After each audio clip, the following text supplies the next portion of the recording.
আজকে তৈরি করব ঘরে থাকা অল্প উপকরণ দিয়ে দারুণ স্বাদের এই শক্রাওলি পিঠাটা।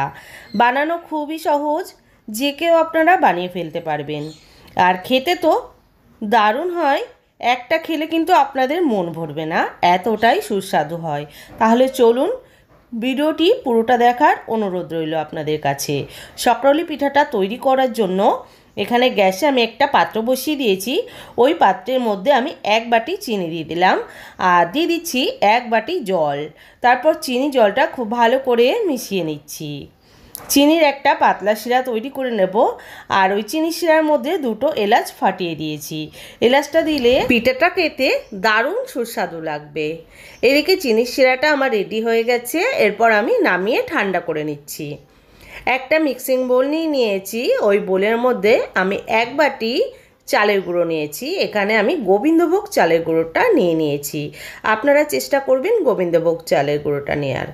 দিয়ে দিচ্ছি 1 বাটিরও কম ময়দা আর অল্প পরিমাণে লবণ দিয়ে শুকনো উপকরণগুলো খুব ভালো করে একটু মিশিয়ে নিচ্ছি হ্যান্ড উইক্স দিয়ে। এবার যেই চিনি শিরাটা আমি রেডি করে রেখেছিলাম সেটা ঠান্ডা হয়ে গেছে। এবার চিনি শিরাটা ওই শুকনো উপকরণের মধ্যে দিয়ে ভালো করে মিশিয়ে নিচ্ছি। আর এই পিঠাটা বানানো কিন্তু খুবই সহজ। হঠাৎ পিঠা খেতে ইচ্ছা করলে এইভাবে কিন্তু আপনারা শক্রাওলি পিঠাটা তৈরি করে নিতে পারবেন। খেতে খুবই সুস্বাদু হয়।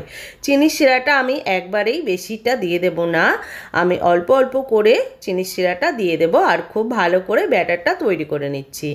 এখানে যতটা চিনির শিরা নিয়েছিলাম ঠিক ততটাই কিন্তু লেগে গেছে। তারপর খুব ভালো করে আমি এটা ফেটিয়ে নিচ্ছি। যত ভালো করে ফেটানো হবে পিঠাগুলো কিন্তু ততই নরম তুলতুলে হবে। আর ব্যাটারের ঘনত্বটা ঠিক আমি দেখিয়ে দিচ্ছি কেমন রাখতে হবে। খুব ঘনও না আবার খুব পাতলা না, মিডিয়াম ঘনত্বে রাখলেই হবে। কড়াইতে দিয়ে দিয়েছি একদম অল্প পরিমাণে রিফাইন তেল। তেলটা একটু গরম হয়ে গেলে 1 হাতা ব্যাটার আমি দিয়ে দিচ্ছি। আর গ্যাসের ফ্লেমটা এক্ষেত্রে একদম কমিয়ে রাখতে হবে। হাই ফ্লেমে দিলে পিঠাগুলো পুড়ে যাবে। আর একটা চামচ দিয়ে আমি ওপর থেকে একটু তেল ছড়িয়ে দিচ্ছি। তারপর একটা স্প্যাচুলা দিয়ে ওই পিঠাটা 4 সাইডটা ছাড়িয়ে নিলাম।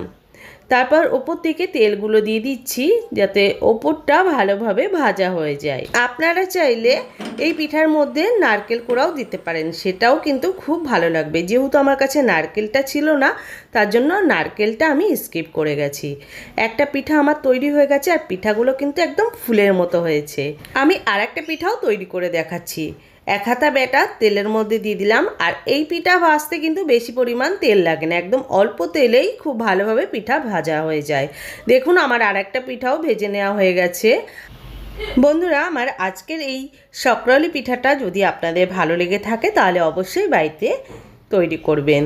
খুব ভালো হয় খেতে, একদম অল্প উপকরণ দিয়েই দারুণ স্বাদের এই পিঠাটা তৈরি করা যায়। আর বাড়ির সকলে খেয়ে কিন্তু খুবই প্রশংসা করবে, এতটাই সুস্বাদু হয়। বন্ধুরা, আমার ভিডিওটি আপনাদের ভালো লেগে থাকলে চ্যানেলটিতে লাইক শেয়ার সাবস্ক্রাইব করে পাশে থাকবেন। আর পাশে থাকা বেল আইকনটা অবশ্যই প্রেস করবেন। যখনই কোনো ভিডিও আমি আপলোড করব নোটিফিকেশন আপনাদের কাছে পৌঁছে যাবে। আর ফেসবুক থেকে দেখে থাকলে পেজটি ফলো করে নেবেন। সবাই ভালো থাকবেন, সুস্থ থাকবেন। ধন্যবাদ।